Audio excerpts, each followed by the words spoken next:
You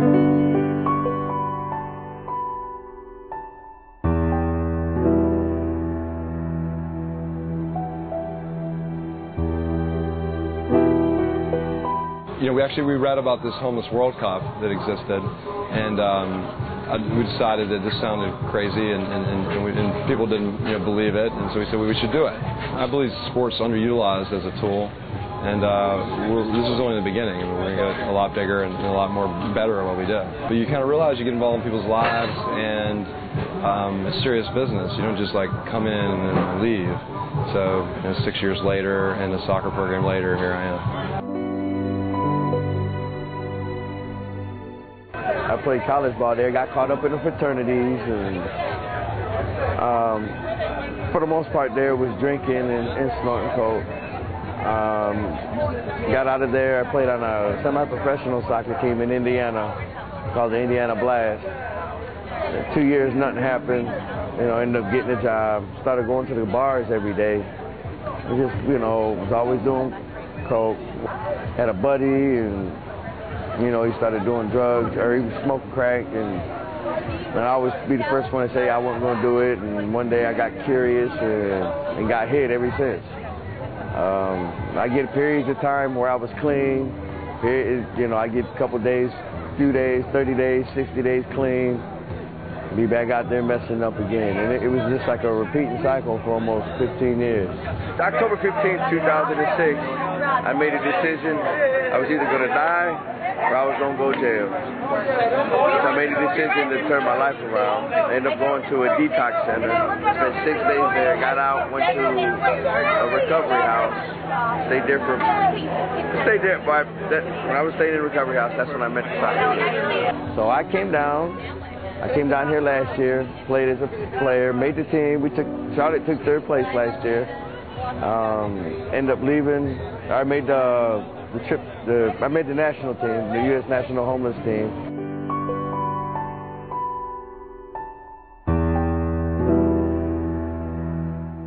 And my goal after this World Cup is to get my coaching license and become the coach of the Charlotte, North Carolina soccer team. I'm back this year as a coach,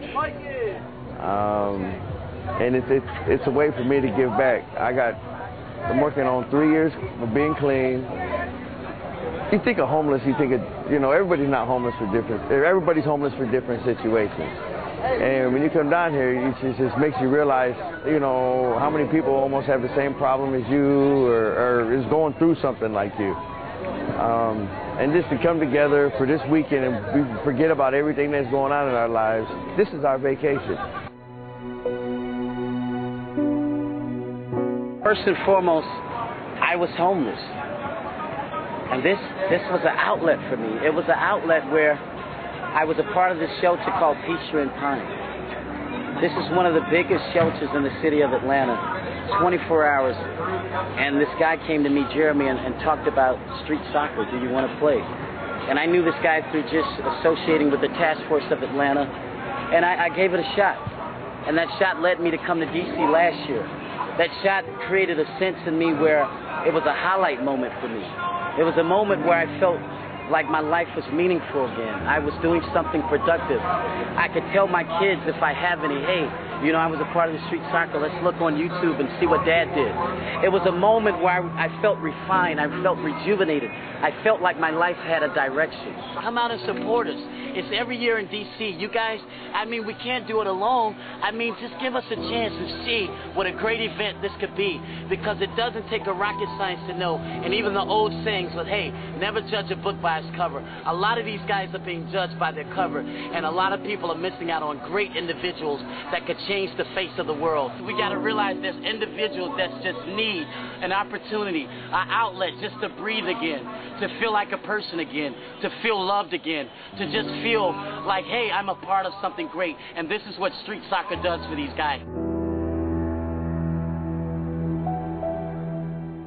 My nickname started with me in 2003 after the war, when I started work with U.S. soldiers in Iraq, in Baghdad. I was a high-speed interpreter.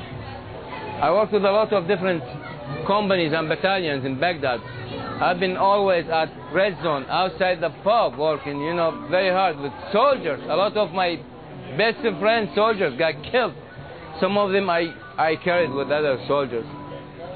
Some of them injured, serious injuries, fighting terrorists of Al-Qaeda, insurgents, gangs, many different militias, the people that killing my people in Iraq. So I told myself, let me help. Let me do something for my country, for my people, for my family. So that's how I started. But because of all that, we lost our house in Baghdad. We displaced from our house by militias.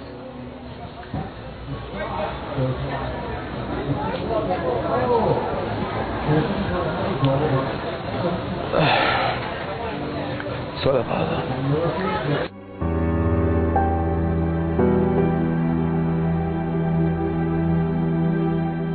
When we displaced from our house in Baghdad, so most of my family escaped to neighbor countries, which is Jordan and Syria.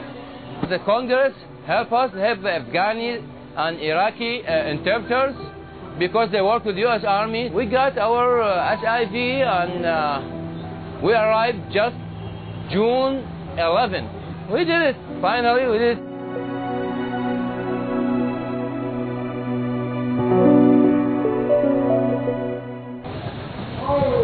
I'm looking just to settle myself, my family. I'm looking to get my job, just to feed my kids. We are now in a bad situation.